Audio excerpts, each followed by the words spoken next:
Bonjour à toutes et à tous, on m'appelle Steven, j'avais envie de revenir sur une vidéo aujourd'hui assez spéciale, c'est pas vraiment de l'actu, c'est pas vraiment de la critique, c'est juste un constat de ce que Marvel, de ce que Disney nous a servi sur un plateau entre petit et grand écran. C'est vrai qu'ils sont arrivés donc il y a maintenant 3 ans je crois avec Disney+, ou 4 ans, ça passe tellement vite, et on s'est dit, oula, ça va être le gros bordel, on part donc sur un nouveau modèle économique, où en gros si t'es fan de Marvel, il va falloir regarder toutes les séries MCU pour comprendre un petit peu les films qui arrivent derrière. Du coup cette sensation c'est un petit peu à double tranchant, vu que certains ont l'impression soit de perdre leur temps parce qu'ils sont fans du MCU, et donc ils doivent se taper des séries qui sont pas forcément très hypantes, du genre Hawkeye, du genre peut-être aussi Miss Marvel qui arrive très vite, ou même What If qui a été communiqué comme étant canonisé officiellement dans le MCU, et voilà c'est vrai que c'était une série qui sortait un petit peu de l'ordinaire, vu que c'était la première série en animation, on avait du live action etc avant, donc voilà, certains se sont peut-être forcés finalement à regarder certaines séries pour justement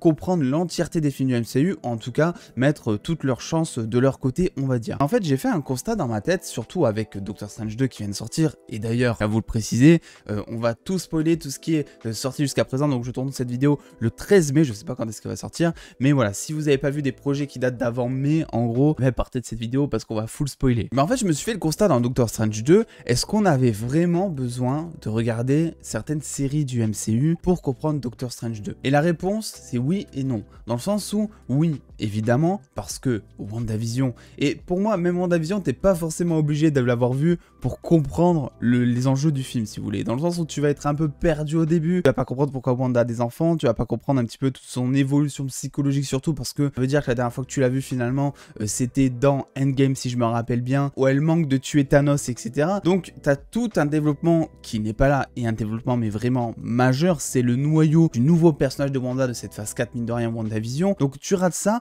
mais finalement si tu rates ça, est-ce que c'est si important? Pas tant que ça. Je pense que quelqu'un qui n'a jamais regardé même un film du MCU, en tout cas pas grand chose plutôt, peut très bien aller voir Doctor Strange 2 et comprendre les enjeux du film et comprendre même le film. C'est là où ils sont très forts justement, on va en reparler, mais dans un sens en fait c'est frustrant aussi, parce que en fait tu te dis mais où est-ce que sont passés tous les autres enjeux qui ont été développés? Où est-ce que sont passées toutes les cartes que vous avez posées? Le multiverse, les variants avec le TVA, le Céleste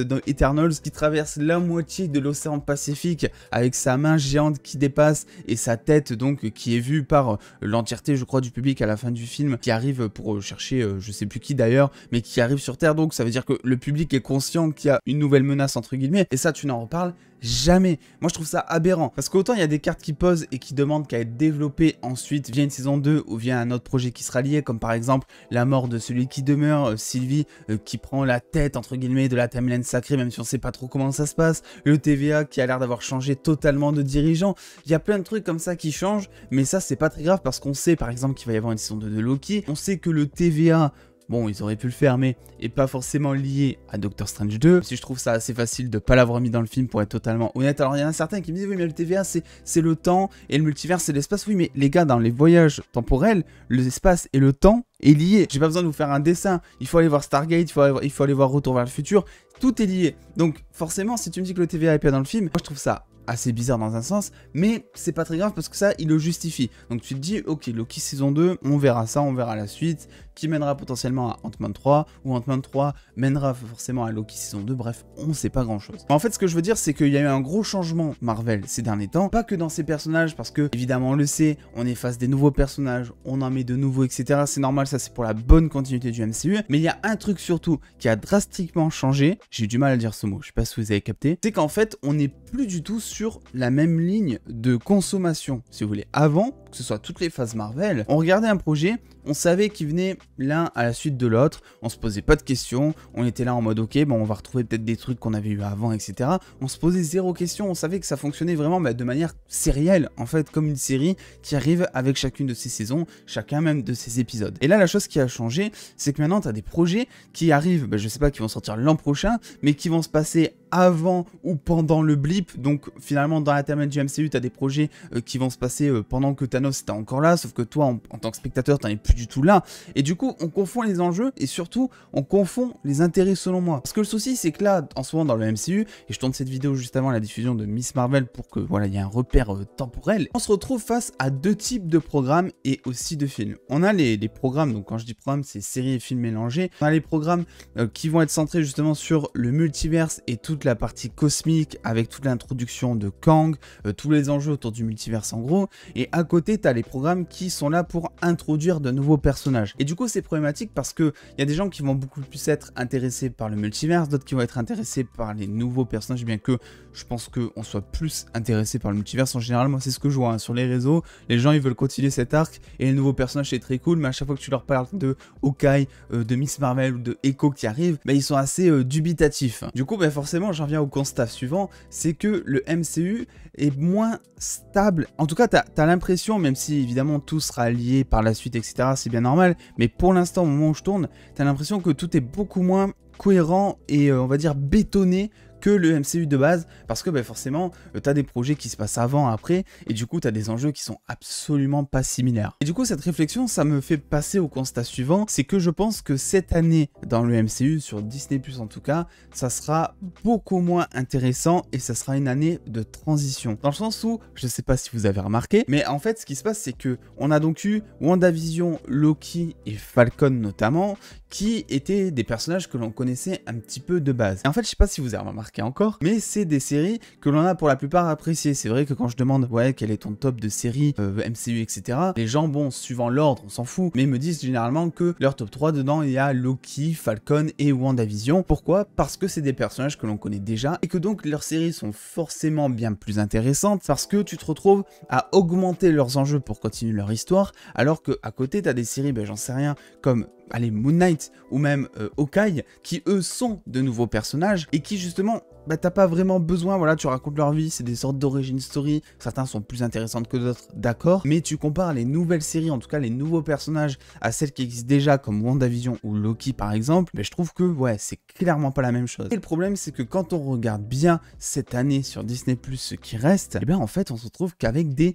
nouveaux personnages entre guillemets. On a Miss Marvel qui arrive, où en plus ils ont changé tous les pouvoirs, mais c'est vrai que moi j'étais ultra hypé avant, même en sachant ça, et depuis que j'ai vu Moon Knight et comment ils ont adapté le personnage, c'est vrai que j'ai un petit peu peur, je vous le cache pas, je suis assez réticent, mais on va quand même tâcher de faire preuve d'un maximum d'optimisme avant de regarder la série bien sûr. Ensuite sur Disney+, t'as quand même She-Hulk là aussi qui arrive, qui est une nouvelle origin story. On n'oublie pas Werewolf by Night qui est là, un court métrage, donc ça sera un petit peu plus intéressant quand même, mais qui est là aussi un nouveau personnage. En 2023, on aura sûrement Ironheart, qui est là aussi un nouveau personnage, mais que l'on verra normalement avant. Donc Black Panther Wakanda Forever, qui là, voilà, elle aura peut-être une mini introduction du genre Echo dans Hawkeye, mais pas un truc hyper poussé, donc très certainement que Ironheart servira tout simplement à développer son personnage, et là aussi, on aura quelque chose peut-être d'un petit peu moins intéressant contrairement à d'autres séries. La seule série que l'on sait en préparation qui me hype énormément et qui est centrée sur un nouveau personnage, c'est vraiment Nova. Nova qui, selon moi, même si c'est un nouveau personnage, apportera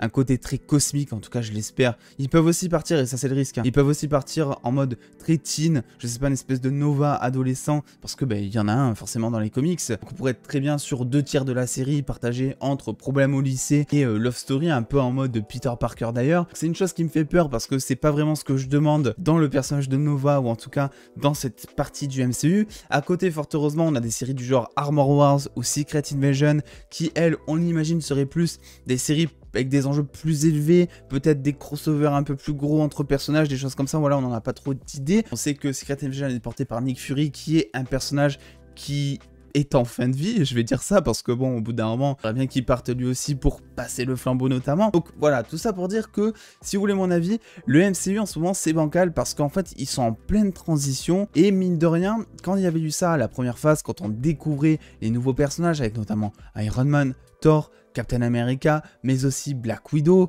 ou bref, plein de personnages comme ça qui étaient nouveaux à l'époque, en tout cas au cinéma. On n'avait pas cette impression, on n'avait pas peur de faire du drame, on n'avait pas peur d'être sur des films qui sont un peu plus sérieux que maintenant. Et puis c'est surtout aussi que le modèle économique était différent, dans le sens où c'était des films, et là maintenant qu'on est sur des séries, on sait que Disney+ fait attention au taux de drame qu'ils mettent dedans, au taux de violence. Voilà, je regardais par exemple une interview qui est donc faite par le collègue Atom, n'hésitez pas à aller voir sa vidéo qui est très intéressante, intéressante où il interview donc un des cascadeurs de Moon Knight, et celui-ci nous dit qu'au moment de préparer les chorégraphies, ils étaient partis sur des chorégraphies ultra violentes parce que Moon Knight, et que tout simplement c'était ultra dur à trouver les chorégraphies parce que Marvel leur demandait de faire un truc violent sans être violent, ce qui est assez paradoxal, ce qui est assez bizarre, mais ce qui témoigne un petit peu de la réalité actuelle du MCU. Malgré tout, j'ai bon espoir pour que Doctor Strange ait changé ce point de vue, dans le sens où voilà, ça y est, on a eu un film qui était horrifique. On a eu un film qui était toujours d'ailleurs considéré comme tout public, qui cartonne au box-office et qui en même temps a des petits côtés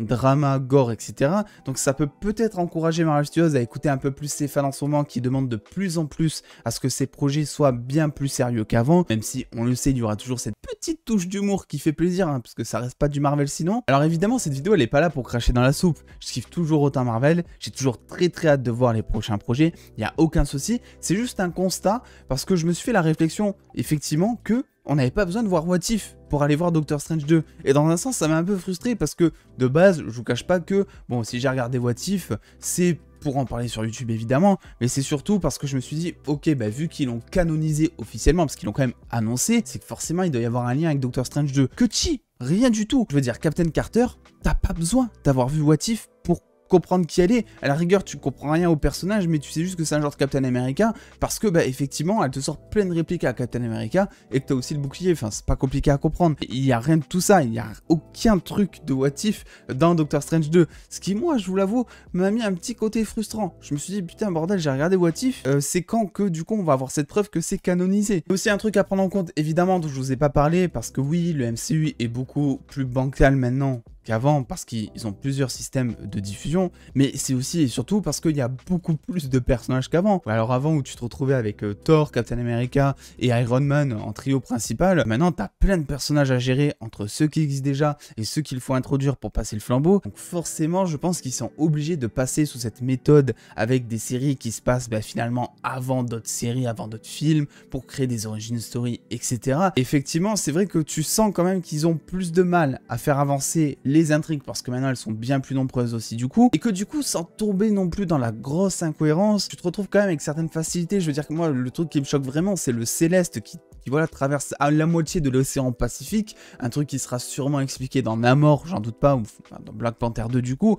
j'espère en tout cas. Là, c'est vrai qu'en ce moment, t'as plein de projets, et t'as personne qui n'en parle. Pareil pour Falcon, qui est le nouveau Captain America noir, bah, je sais pas, tu pourrais entendre en tant que caméo derrière, en fond, une radio ou autre, ouais, le nouveau Captain America et tout, jamais tu l'entends, il n'y a pas d'easter egg de ce sens. Donc voilà, moi je trouve ça assez dommage, parce qu'il y a mine de rien des grosses choses qui se passent dans le MCU en ce moment, jamais t'en parles dans les nouveaux projets, ou un petit clin d'œil pour te faire signe que oui, ça existe, et que le personnage prend vie durant ce moment-là, ou après ce moment-là. Voilà, je trouve ça bien dommage. Écoutez, dis-moi ce que vous pensez, est-ce que vous vous êtes dit la même chose? Est-ce que vous êtes retrouvé frustré, je sais pas, devant Doctor Strange 2? N'hésitez pas à lâcher un petit pouce bleu si cette vidéo vous a plu, et à venir me suivre sur Twitter et Instagram pour avoir des news et des réactions en avance. Et en attendant les dos, prenez soin de vous, faites-vous bien kiffer. Bon courage à ceux qui sont toujours en épreuve d'examen, parce que je crois qu'il y a le bac, il y a d'autres trucs, donc bon courage, des bisous les dos.